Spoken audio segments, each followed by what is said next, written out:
If you own or run a business or hold a position in compliance, legal, marketing, or sales, you should be familiar with the deceptive marketing provisions of the Competition Act.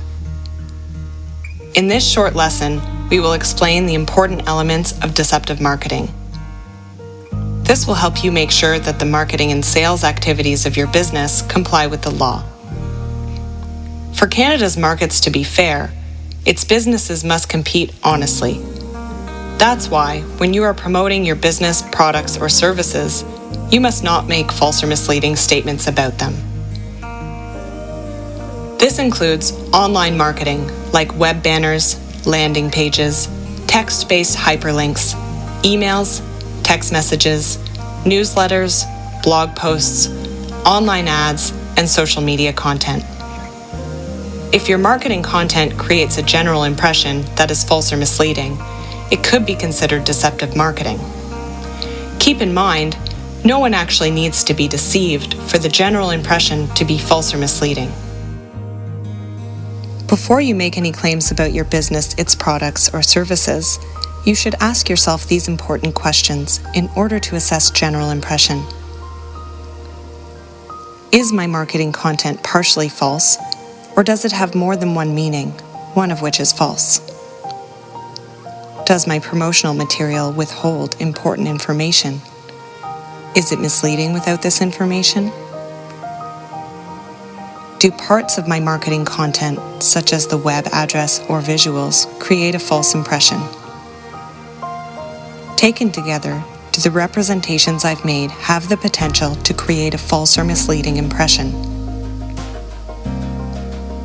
If you answered yes to any of these questions, then you should review your promotional material. To avoid giving the wrong impression in your marketing materials, here are a few additional tips. Avoid fine print disclaimers that restrict or contradict the main message. If you use disclaimers, make sure that they only clarify or expand on the main message. Disclaimers will not change the general impression if it is otherwise false or misleading. Use clear, easily understood language in your marketing copy. Ask unbiased proofreaders to verify that the message is easy to understand. Fully and clearly disclose all related and important information. Do not hide key features or information from your customers. Now that we've talked about how to assess the general impression of your marketing messages, let's look at performance or efficacy claims. These types of representations receive special treatment under the law. To make sure that your marketing materials are not deceptive, any claims you make about performance or efficacy must be supported by adequate and proper testing. Here are some do's and don'ts. Do make sure that your testing has been conducted before the claim is made. Do make sure your marketing claims reflect the actual test results. Do make sure that the testing on which you are basing your claims was done under controlled circumstances. Don't make broad claims based on testing that is only partially relevant. Don't base your marketing claims on test results that are insignificant or based on mere chance or one-time effect.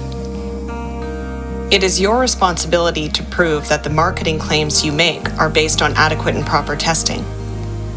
To comply with the law, testing must be done before any marketing claims are made, so test it before you market it.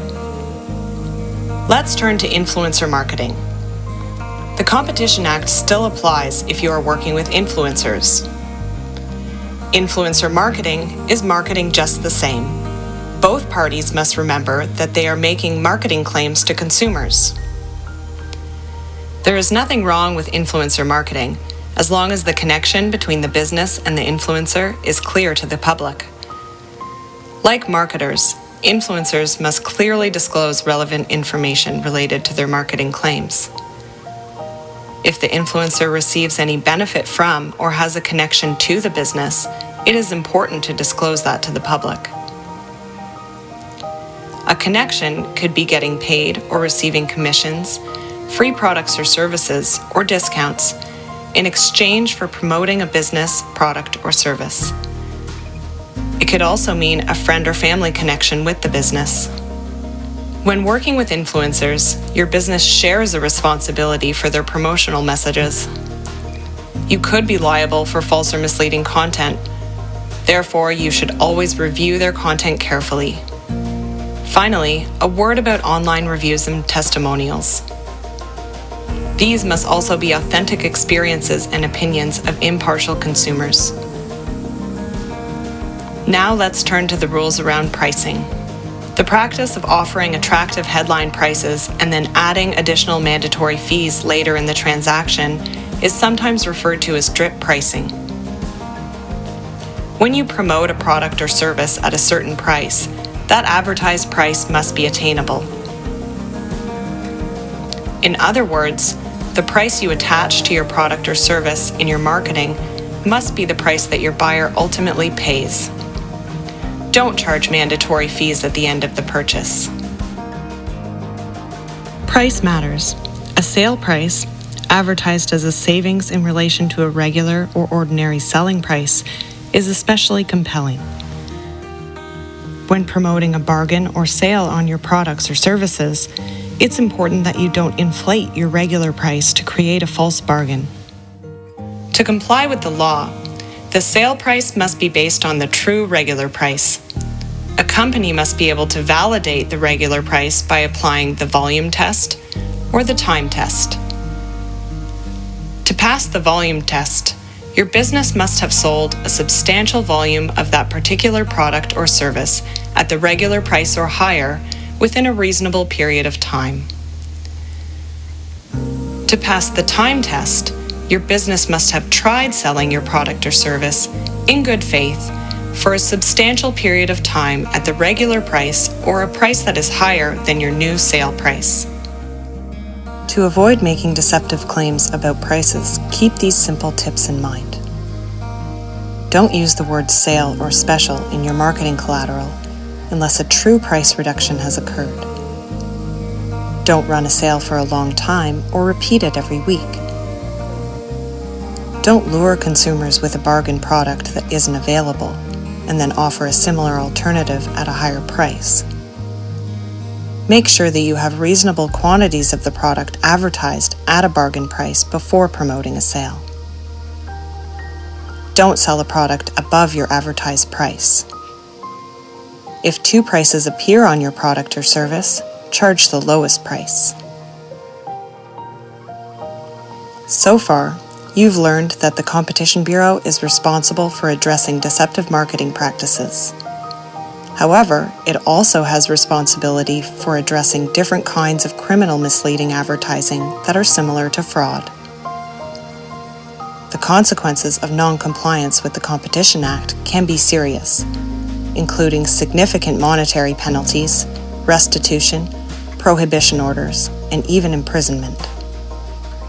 One important step that businesses can take to minimize the risk of breaking the law is to put in place a corporate compliance program.